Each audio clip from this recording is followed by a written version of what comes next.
नमस्कार। अब तक के सभी समाचारों को लेकर आपके साथ मैं हूं सुखवीर। आप देख रहे हैं आपका अपना चैनल भिवानी हलचल। और आज की खबरें इस प्रकार से। सोमवार को जेसीआई भिवानी ने अपने 21वें स्थापना दिवस पर भव्य समारोह का आयोजन किया। स्थापना समारोह में भिवानी के विधायक घनश्याम सर्राफ ने बतौर मुख्य अतिथि शिरकत की। मुख्य अतिथि ने संस्था द्वारा किए जा रहे सामाजिक कार्यों व प्रधान ब्रिजेश गुप्ता और उसकी पूरी कार्यकारिणी की सराहना की। कार्यक्रम में जेसीआई ब्रिजेश गुप्ता ने वर्ष 2023 के जेसीआई भिवानी के प्रधान के रूप में शपथ ली। वे प्रधान ब्रिजेश गुप्ता ने कहा कि मैं पूरे वर्ष निष्ठा व ईमानदारी से कार्य करूंगा और संस्था के हर सदस्य की उम्मीदों पर खरा उतरने का प्रयास करूंगा। साथ ही उन्होंने कहा कि कार्यकारिणी मिलकर मेहनत से कार्य करेगी और संस्था के लक्ष्यों को प्राप्त करने में हर संभव प्रयास करेगी। वहीं संस्था के पूर्व प्रधान सुशील बुवानीवाला ने बताया कि समारोह में सचिव पुलकित सिंगला, खंजाची राहुल बासिया ने भी शपथ ली। बुवानीवाला ने बताया कि जेसीआरटी ममता तायल को चेयरपर्सन बनाया गया तथा शपथ ग्रहण समारोह में जेसीआई के जोन अध्यक्ष जेसी सुनील माटा और keynote speaker Sanjeev Tayal, selection officer JC Vikas Agarwal ने जेडवीपी जोन के नए अध्यक्ष और उसकी कार्यकारिणी के सदस्यों को शपथ दिलाई। इस कार्यक्रम में जेसी राजीव मित्तल, प्रोजेक्ट डायरेक्टर सचिन सिंगला एवं जेसी पीयूष सिंगला ने अपना योगदान दिया। समारोह में वरिष्ठ सदस्य जेसी बंसल, पूर्व प्रधान विकास अग्रवाल, विवेक अग्रवाल, विजय जिंदल, रमन अग्रवाल आदि सदस्यों ने प्रधान व कार्यकारिणी को शुभकामनाएं व बधाइयां भी दी। जेसीआई भिवानी ने हमें अपने स्थापना दिवस पर यहाँ पर आमंत्रित किया है, जहाँ जेसी ब्रिजेश गुप्ता जी को वर्ष 2023 के लिए जेसीआई भिवानी के प्रधान पद का कार्यभार सौंपा गया है और मुझे उन्हें शपथ दिलाने की जो जिम्मेदारी दी गई थी वो आज बखूबी निभाई गई है। और जेसीआई भिवानी बहुत ही पुराना जो जेसीआई का ग्रुप है जो वर्षों से काम कर रहा है। साथ में पूरे देश भर में जेसीआई की ऐसे बहुत सारी संस्थाएं हैं जो दिन रात हमारे पर्सनैलिटी डेवलपमेंट के लिए और सोशल वर्क के लिए काम कर रही हैं। आज ये जेसीआई क्लब का एक कार्यक्रम प्रतिवर्ष होता है। आज ये एक प्रेसिडेंट को बदल के दूसरे प्रेसिडेंट को लाने का एक त्यौहार होता है इनका। और इसमें जो भी नया प्रधान बनता है वो पहले से ज़्यादा काम करवाता है और एक छोटी लाइन के सामने बड़ी लाइन खींचता है।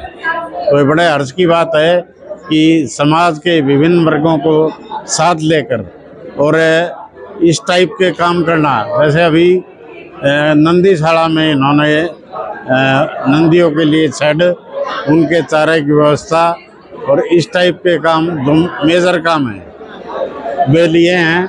इससे इनका काम करने का तरीका भी चेंज हुआ है और जो ये लोग चाहते हैं कि हम समाज की सेवा करते हुए मुख्य धारा में शामिल हों, तो ये उसके अपने लक्ष्य पे भी पहुंच रहे हैं। भिवानी के पुलिस अधीक्षक अजीत सिंह शेखावत के निर्देशानुसार डीएसपी वीरेंद्र सिंह के नेतृत्व में नशा व असामाजिक गतिविधियों को रोकने के लिए विशेष अभियान चलाया गया।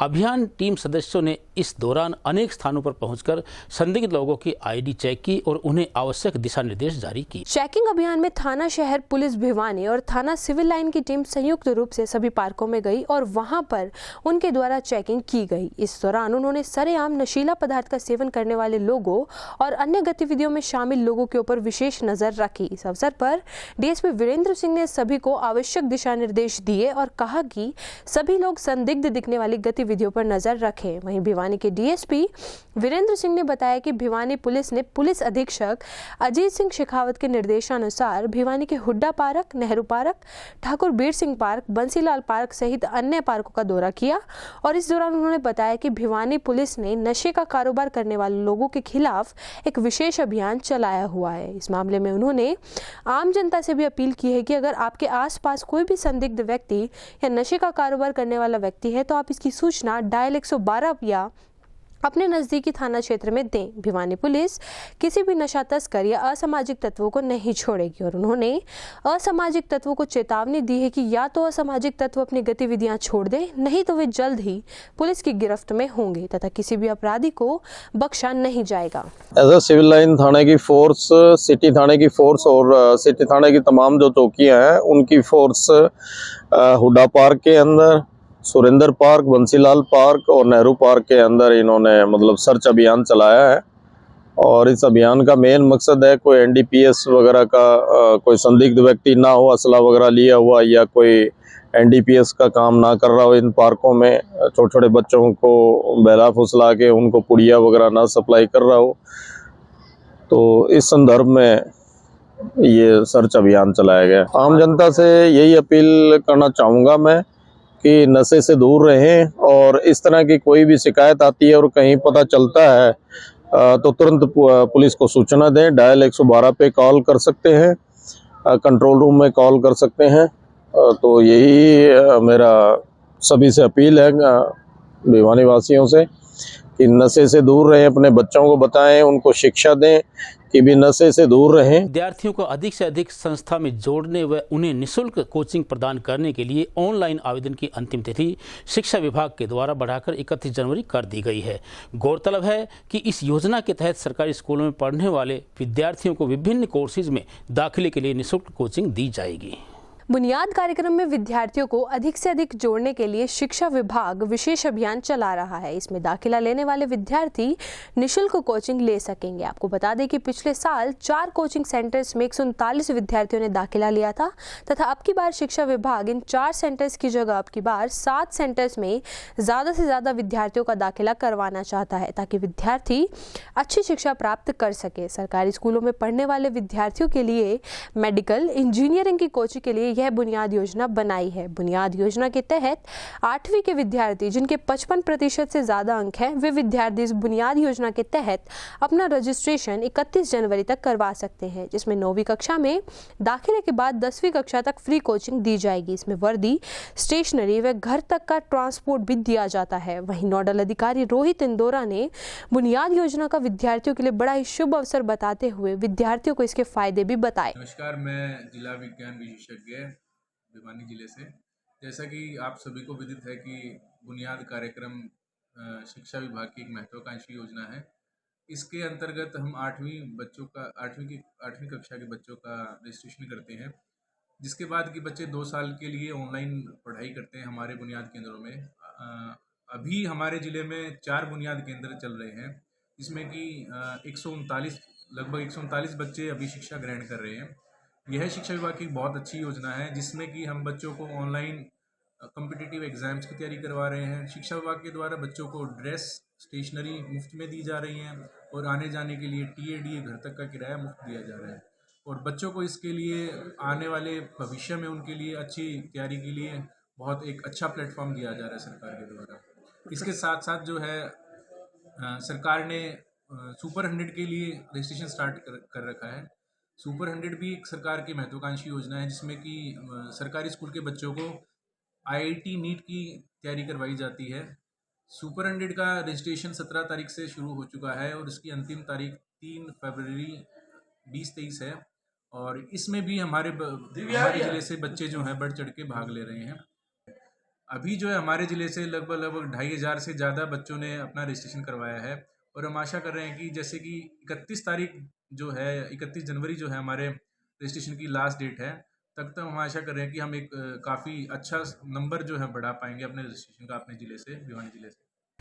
आजकल की भागदौड़ भरी जिंदगी में हमें अपने स्वास्थ्य के प्रति सचेत रहना अत्यंत आवश्यक है। ये विचार स्थानीय वैश्य महाविद्यालय में यूथ अगेंस्ट ड्रग्स क्लब एवं NSS इकाई के संयुक्त तत्वावधान में आयोजित किए गए सेमिनार में डॉक्टर गुप्ता ने व्यक्त किए। गौरतलब है कि कार्यक्रम अधिकारी डॉक्टर कामना कौशिक व डॉक्टर श्रुति व डॉक्टर अनिल शर्मा की देखरेख में नशा मुक्ति व स्वास्थ्य जागरूक के प्रति विस्तार से व्याख्यान आयोजन किया गया। स्थानीय वैश्य महाविद्यालय भिवानी की यूथ अगेंस्ट ड्रग्स क्लब एवं राष्ट्रीय सेवा योजना इकाई 1 के संयुक्त तत्वाधान में वैश्य महाविद्यालय भिवानी के प्राचार्य डॉक्टर संजय गोयल के सानिध्य एवं NSS इकाई 1 की कार्यक्रम अधिकारी डॉक्टर कामना कौशिक व यूथ अगेंस्ट ड्रग्स क्लब के सदस्य डॉक्टर श्रुति व डॉक्टर अनिल शर्मा की देखरेख में महाविद्यालय के सेमिनार हॉल में स्वास्थ्य एवं नशा मुक्ति पर विस्तार व्याख्यान का आयोजन किया गया। सेमिनार में महाविद्यालय के पूर्व छात्र सेवानिवृत्त IRS अधिकारी BK गुप्ता ने मुख्य अतिथि, न्यू हेवन USA के पल्मोनरी के सलाहकार डॉक्टर सुशील गुप्ता ने मुख्य वक्ता के रूप में शिरकत की। सेमिनार का शुभारंभ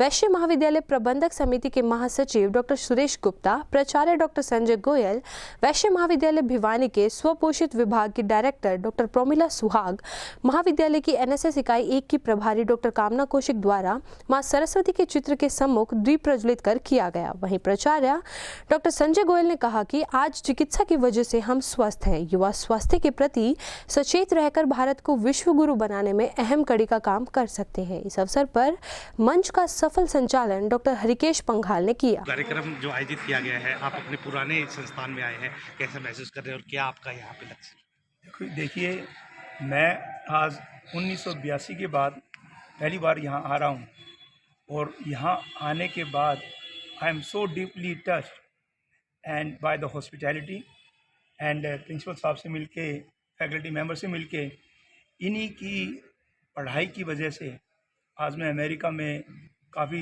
अच्छा काम कर रहा हूँ एंड पूरा आने के बाद इतनी खुशी मिल रही है कि I have no words to explain about the experience I am going through. So I am very very deeply touch. यहाँ के स्टूडेंट्स को क्या आप संदेश देना चाहेंगे सर? मैं इनको यही संदेश दे सकता हूँ कि अभी जैसे मैंने अभी अंदर जाके बोला कि आप लोग फोकस करिए, डिज़ायर करिए something big in life you want to achieve by doing your hard work, staying focus, stay discipline, और ये ड्रग्स वगैरह से दूर रह के ज़िंदगी में ऐसा बनिए जैसे कि हम लोगों को मौका मिला, वही मौका आपको भी मिल सकता है as long as you work hard and you stay focus. हमारे दो एलुमनाई श्री बी.के. गुप्ता जी और doctor Sushil Gupta ji. Shri B K. Gupta ji retired income tax chief commissioner हैं और डॉक्टर सुशील गुप्ता जी अमेरिका में डॉक्टर्स का कार्य संभाल रहे हैं। आज हमारे कॉलेज में पहुँचे, मैं इनका तहे दिल से स्वागत करता हूँ।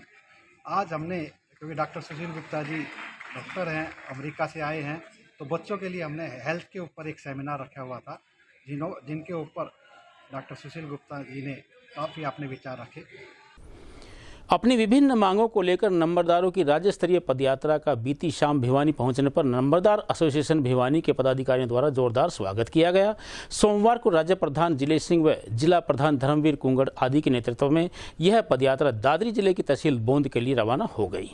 राज्य स्तरीय पदयात्रा में जिले सिंह राज्य प्रधान, धर्मवीर कुंगड़ जिला प्रधान, तहसील प्रधान इंद्रपाल नंबरदार थे। उन्होंने कहा कि पदयात्रा सुबह 10 बजे हुड्डा पार्क से चलकर बोंद तहसील के लिए रवाना हुई तथा इस यात्रा का समापन चंडीगढ़ में जाकर होगा। वहीं आपको बता दें कि नंबरदारों ने 75 वर्ष से ऊपर के नंबरदारों को न हटाए जाने, 60 वर्ष की आयु होने पर नंबरदारों का मेडिकल न करवाए जाने, सरबरा नंबरदारों को न हटाए जाने, नए नंबरदारों की नियुक्ति करने, नंबरदारों के आयुष्मान कार्ड बनाए जाने की मांग की। इस अवसर पर निर्मल सिंह, कृष्ण शर्मा, सतीश कुमार, सुधीर दिनोद, तेजपाल, सुरजीत, संजय देवसर सहित अन्य नंबरदारों ने राज्य स्तरीय पदयात्रा का स्वागत भी किया। हमारी जो है ना हरियाणा सरकार ने जो है ना, एक तो 70-75 साल के नंबरदारों को हटा रहे हैं और 60 साल से ऊपर वालों की डॉक्टरी करवा रहे हैं। 60 साल से ऊपर वालों की डॉक्टरी करवा रहे हैं, जबकि नंबरदार एक गाँव का मुखिया होता है। समझे ना, हमने सरकार के जो है ना हमारी मांगों के लिए लड़ रहे हैं। क्या मांगे? मुख्य मांगे है, एक तो हमारा आयुष्मान नहीं हुआ है, एक हमारी जो सरबरा नंबरदार वो नहीं बनाया जा रहा। एक मिनट भाई, एक जो सरबरा नंबरदार नहीं बनाया जा रहा। मैं इंद्रपाल तंवर, भिवानी तहसील प्रधान, नंबरदार एसोसिएशन के भिवानी का प्रधान हूँ। ये कल जो यात्रा चल के बुआनीखेड़ा से कल भिवानी आई थी, कल हमने इनका बढ़िया स्वागत किया था। आज ये यात्रा यहाँ चल के बोन जाएगी। इसमें हमारी 5 मुख्य मांगे हैं। एक तो सरबरा नंबरदार हटा रहे हैं, नया निबराने हटा रहे हैं, एक आयुष्मान योजना है, एक सरकार का मेडिकल का है और 60-75 साल के नंबरदार घर बैठा दिए। नंबरदार तो एक सरकार का ही विभिन्न अंग होता है, समाज मदद करने के लिए होता है। सरकार अब नंबरदारों के साथ बहुत बुरा बर्ताव कर रही है, इसलिए नंबरदार भाई इकट्ठे हुए हैं। अगर सरकार हमारी मांग मांगेगी तो हम सरकार के साथ है, अन्यथा हम सरकार का टाइम आएगा तो सरकार को भी देखेंगे। अगर नंबरदारों का अगर मान सम्मान सरकार नहीं रखती तो अगले इलेक्शन में हम सरकार की ईंट से ईंट बजा देंगे। हर बूथ पे नंबरदार परिवार में कोई ना कोई आदमी खड़ा मिलेगा। मिनी क्यूबा के नाम से विख्यात भिवानी के खिलाड़ियों ने विभिन्न विभागों में हरियाणा सरकार द्वारा खेल कोटा बढ़ाने की मांग को लेकर सोमवार को भिवानी की सड़कों पर सरकार के खिलाफ प्रदर्शन किया। द्रोणाचार्य अवार्डी कोच जगदीश सिंह व कमल प्रधान के नेतृत्व में खिलाड़ियों ने लघु सचिवालय पहुंचकर उपायुक्त के माध्यम से खेल मंत्री व खेल निदेशक को एक ज्ञापन भी भेजा। इस दौरान उनके साथ दिव्यांग संगठन शहीद भगत सिंह क्लब तोशाम, अंबेडकर सभा भिवानी, जाट सभा भिवानी, पिछड़ा वर्ग सभा पंजाबी सभा, जनवादी महिला समिति, हरियाणा शारीरिक शिक्षक संघर्ष समिति, युवा कल्याण संगठन, अखिल भारतीय किसान सभा सहित अन्य सामाजिक संगठनों के प्रतिनिधि भी साथ रहे। खिलाड़ियों का प्रदर्शन स्थानीय भीम स्टेडियम से शुरू होकर हासी गेट, पुराना बस स्टैंड होते हुए लघु सचिवालय पहुंचा तथा जिला पंचायत विकास अधिकारी रविंद्र दलाल के माध्यम से प्रदेश के मुख्यमंत्री के नाम मांग पत्र सौंपा तथा नौकरियों में खेल कोटा बहाल करने की मांग की। इस दौरान गुस्साए खिलाड़ियों ने सरकार को स्पष्ट चेतावनी दी कि सरकार उनके साथ झूठ का खेल खेलना बंद करें ताकि वे अपने खेल पर ध्यान देकर देश के लिए मेडल जीत सकें। वहीं इस मौके पर द्रोणाचार्य अवॉर्डी कोच जगदीश सिंह एवं भिवानी बॉक्सिंग क्लब के प्रधान कमल सिंह ने कहा कि पिछले वर्ष खेल कोटा बहाली को लेकर जब वो सड़कों पर उतरे थे तो सरकार ने उनकी मांग मानी थी तथा स्वयं मुख्यमंत्री मनोहर लाल, तत्कालीन खेल मंत्री व खेल निर्देशक ने ट्वीट कर खेल कोटा बहाल करने की जानकारी दी थी, परंतु आज तक वो कोटा बहाल नहीं हुआ, जिसके विरोध में खिलाड़ी व कोच सड़कों पर उतरे हैं। उन्होंने कहा कि अंतर्राष्ट्रीय स्तर पर हरियाणा के खिलाड़ी सबसे ज्यादा मेडल लाकर देश को गौरवान्वित करते हैं, उसके बावजूद भी प्रदेश की भाजपा सरकार ने सिर्फ 3 विभागों में खिलाड़ियों का नौकरी कोटा निर्धारित किया है, जिस पर भी सीटेट, जेबीटी, दिव्यांग खिलाड़ियों के लिए ईएसपी कोटा जैसी अनाप शनाप शर्तें थोपी गई हैं, जिसमें खिलाड़ियों का मनोबल टूटता है। उन्होंने बताया कि हाल ही में पुलिस विभाग में 6000 वैकेंसी निकाली गई है, जिसमें भी खेल कोटा निर्धारित नहीं किया गया, जो कि खिलाड़ियों के भविष्य से खिलवाड़ है। बहाल करने के लिए आज खिलाड़ियों ने प्रदर्शन किया है। इसमें तमाम ओलंपिक, इंटरनेशनल सारे खिलाड़ी आज आए हुए हैं और सबकी एक ही मांग है कि खेल कोटा बहाल किया जाए, क्योंकि सरकार ने खेल कोटा बहाल तो कर दिया लेकिन 2 डिपार्टमेंटों में किया है। तो जिस प्रकार से पुलिस डिपार्टमेंट में नहीं है, दूसरे में भी नहीं है, तो हम चाहते हैं सब में डिपार्टमेंट बहाल हो और जब तक ये कोटा बहाल नहीं होगा हमारा प्रदर्शन जारी रहा। खिलाड़ी ईट से ईट बजाएंगे और सरकार को झुकने मजबूर कर देंगे। ये बाहर के तो हमारे कुछ पदाधिकारी, बाकी भिवानी के ज्यादा खिलाड़ी हम खेल कोटे के लिए यहाँ विरोध कर रहे हैं। हमने पहले भी ये विरोध किया था थोड़े दिन पहले, फिर सरकार ने हमें वादा किया था कि वो हमारा खेल कोटा बहाल कर देंगे, पर ऐसा अभी तक कुछ नहीं हुआ। इसलिए आज से हम फिर से रोड पे उतरे हैं और हम इस चीज़ का विरोध कर रहे हैं, पर सरकार हमारी आवाज़ नहीं सुन रही। तो सरकार को हमारी आवाज़ सुननी चाहिए। हम उनको मेडल देते हैं हर साल, अब की बार भी हमारे कॉमनवेल्थ में इतने मेडल आए थे, फिर भी सरकार हमारे बारे में नहीं सोच रही। तो मैं अनुरोध करती हूँ हमारे जो खट्टर सरकार है ये हमारी मांगे पूरी करे। हरियाणा के मुख्यमंत्री ने ट्वीट किया है कि खेल नीति लागू रहेगी, 3% कोटा रहेगा। खेल मंत्री ने ट्वीट किया है और एक सरकारी कार्यालय का दुरुपयोग करके आप झूठ बोलते हैं, उस नीति को कहीं लागू नहीं करते। धरातल पे जितनी भी वैकेंसी निकली है उसमें खेल कोटा नहीं दिया गया है।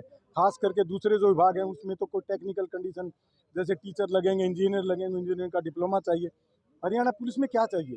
शारीरिक दक्षता चाहिए, हाइट चाहिए, +2 पास चाहिए। तो जो हरियाणा पुलिस की जितनी भी वैकेंसियाँ निकली हैं 3% कोटा हरियाणा के खिलाड़ियों को नहीं दिया गया है, सबसे बड़ी दुखदायी बात है।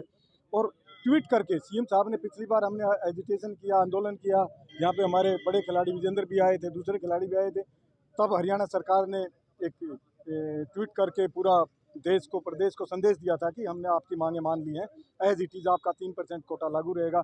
लेकिन वो एक धोखा था, वो एक फरेब था, धरातल पे उसको लागू नहीं किया गया। हमारी यही मांग है कि हमारा जो खेल कोटा है खिलाड़ियों को वो लागू किया जाए, खिलाड़ियों का मान सम्मान बरकरार रखा जाए। उसको सिर्फ 3 विभागों में छोड़ दिया है। कई विभाग ऐसे हैं जो खिलाड़ी क्वालिफिकेशन पूरी नहीं कर पाते, जैसे शिक्षा विभाग में लगा लो आप, उसमें बीएड, एचटेट वगैरह चाहिए जो एक खिलाड़ी नहीं कर सकता। 12th या बीए वगैरह करता है आमतौर पर जो भी खिलाड़ी होता है, क्योंकि उन्हें सुबह शाम ग्राउंड जाना होता है। और जैसे एक दिया है इन्होंने गृह विभाग, गृह विभाग में जो एज होती है वो होती है 25 साल, लेकिन कई खिलाड़ी ऐसे होते हैं जो सीनियर लेवल पर खेलते खेलते उनकी एज 25 से ऊपर हो जाती है। या फिर आप लगा लो गृह विभाग में जैसे ये 3% खेल कोटा हमारा ख़त्म कर रहे हैं, तो खिलाड़ियों को नौकरी पर आ रही है। हम सरकार से चाहते हैं कि हमारा सारे विभागों में नौकरी दी जाए ताकि खिलाड़ी आगे बढ़े। बीते दिनों पाले व कड़ाके की ठंड से बर्बाद हुई सरसों, चना व सब्जी फसलों की विशेष गिरदावरी करवाकर मुआवजा प्रदान करने की मांग को लेकर अखिल भारतीय किसान सभा के द्वारा अनिश्चितकालीन धरना शुरू कर दिया गया है। इस अवसर पर कामरेड ओम प्रकाश व किसानों ने फसल बर्बादी मुआवजा 50,000 रुपये प्रति एकड़ देने की सरकार से मांग की है। धरने को संबोधित करते हुए किसान सभा के जिला उपाध्यक्ष कॉमरेड ओम प्रकाश ने कहा कि सरकार व प्रशासन 5 फरवरी से आम जर्नल गिरदावरी की बात तो कर रहे हैं, परंतु पाले से बर्बाद सरसों व अन्य फसलों की विशेष गिरदावरी की बात नहीं की गई है और न ही सरकार की तरफ से प्रशासन को ऐसा पत्र आया है। उन्होंने कहा कि वर्ष 2020 की बर्बाद खरीफ फसल का मुआवजा 6 महीने में आ गया था तथा अभी तक राजस्व विभाग ने मुआवजा वितरण की APR भी नहीं बनाई है। बाजरे का भावांतर राशि भी अभी तक सभी किसानों के खाते में नहीं डाली गई है। इन्हीं मांगों को लागू करवाने के लिए किसान सभा ने जिले की हर तहसील पर अनिश्चितकालीन धरना दे रही है। उन्होंने कहा कि किसान सभा राज्य सरकार द्वारा खिलाड़ियों के 3% रोजगार कोटा काटे जाने का विरोध करती है तथा तुरंत बहाल करने की मांग करती है। किसान सभा ने विकलांगों तथा PTI अध्यापकों की मांगों का भी समर्थन किया। आज ये जो हमारा अनिश्चितकालीन धरना है, हमारी मुख्य 3 मांगे हैं। एक तो जो ये हमारा 2020 का जो बकाया वो दिया जाए और जो बर्बाद फसल है उनका मुआवजा दिया जाए 50,000 पे, और जो ये हमारी खिलाड़ी बेटियां हैं इनके लिए हम दर की ठोकरें खा रही हमारी युवा लड़कियां, जैसे कि यौन शोषण के खिलाफ यह संदीप सिंह आज तक उसको पद से नहीं हटाया गया। इसे इस तरह के बेउदगियों को पद से हटाया जाए और उस बेटी को न्याय मिलना चाहिए। और जो एक खिलाड़ी आए हैं इनके समर्थन में भी हम जो 20% कोटा सरकार ने काटा है, हम सरकार की निंदा करते हैं। आज हम अखिल भारतीय किसान सभा भिवानी तहसील की तरफ से किसानों की 3 मांगों के लिए ये अनिश्चितकालीन धरना दे रहे हैं। सबसे पहली मांग है कि वर्तमान में जो पाला और बहुत ज़्यादा ठंड पड़ी है उससे बर्बाद सरसों, सब्जियों, चना की फसल जो बर्बाद हुई है उसकी विशेष गिरदावरी करवा करके प्रत्येक किसान को, पीड़ित किसान को 50,000 रुपये प्रति एकड़ मुआवजा दिया जाए। दूसरी हमारी मांग है कि कपास के सफ़ेद मक्खी लगी थी 2020 की, वो 81 करोड़ मुआवजा हमारा आया हुआ है, उसको किसानों को पूरे ज़िले में वितरित किया जाए। तीसरी हमारी मांग है कि बाजरा जो खरीदा गया था प्राइवेट लोगों ने, सरकार ने ये कहा था कि MSP से नीचे अगर खरीदा जाएगा तो हम भावांतर योजना में डिफरेंस जो है उसके खाते में डाल देंगे। वो अभी भी ज़्यादातर किसानों के खाते में नहीं डला। इन 3 मांगों को लेकर के हमारी किसान सभा पूरे ज़िले में सभी तहसील हेडक्वार्टरों पर यह अनिश्चितकालीन धरना दे रही है। इसके साथ साथ हम खिलाड़ियों की मांग करते हैं कि उनका जो 30% कोटा खत्म कर दिया वो तुरंत बहाल किया जाए। रोहतक रोड पर राधा स्वामी सत्संग भवन में आयोजित किए जा रहे 31वें श्री श्याम बसंत महोत्सव का समापन सोमवार को हो गया। महोत्सव के दौरान दिल्ली व कोलकाता से पहुंचे कलाकारों ने अपने मनमोहक भजनों से श्रोताओं को मंत्रमुग्ध कर दिया। वहीं इस अवसर पर भंडारे का आयोजन भी किया गया। 31वें श्री श्याम बसंत महोत्सव का स्थानीय स्थित राधा स्वामी सत्संग भवन में बड़े ही हर्षोल्लास व उत्साह के साथ आयोजन किया गया। इस प्रोग्राम में बाहर से आए हुए भजन गायकों द्वारा बाबा का गुणगान किया गया। साथ ही श्याम बाबा का भव्य दरबार भी लगाया गया जिसमें लोगों ने आकर अपनी मनोकामनाएं मांगी। वहीं भक्तों के लिए भंडारे का भी आयोजन किया गया। शाम भक्तों द्वारा वहां पर अलग अलग तरीके का प्रसाद भी वितरण किया जा रहा था। भक्तजनों ने श्याम बाबा के भजनों पर नाचते गाजते हुए दिखाई दिए तथा बारिश में भी लोगों का आना जाना लगातार लगा रहा। ये श्री श्याम खाटू मंडल 31वां श्री श्याम बसंत महोत्सव राधा स्वामी सत्संग भवन में मनाने जा रहा है। विगत 31 साल हो गए हमारे को कीर्तन करते हुए बाबा का। इतनी बारिश में भी इतनी भारी तादाद में पब्लिक बाबा के दरबार में बाबा के दर्शन करने के लिए आई हुई है। भजनों की गंगा बह रही है, सब सुनने लेके आए हैं। बहुत भीड़ है बाबा की। और इसके बाद में 20 फरवरी को भिवानी से खाटू धाम के लिए आपका श्री श्याम खाटू मंडल पैदल यात्रा लेके जाएगा। और श्री श्याम खाटू श्याम जी में रहने की और रुकने की सब व्यवस्था, खाने पीने की 4 दिन का भंडारा है। 18, 19, 20 तारीख को ऐसे पैदल जाएगा।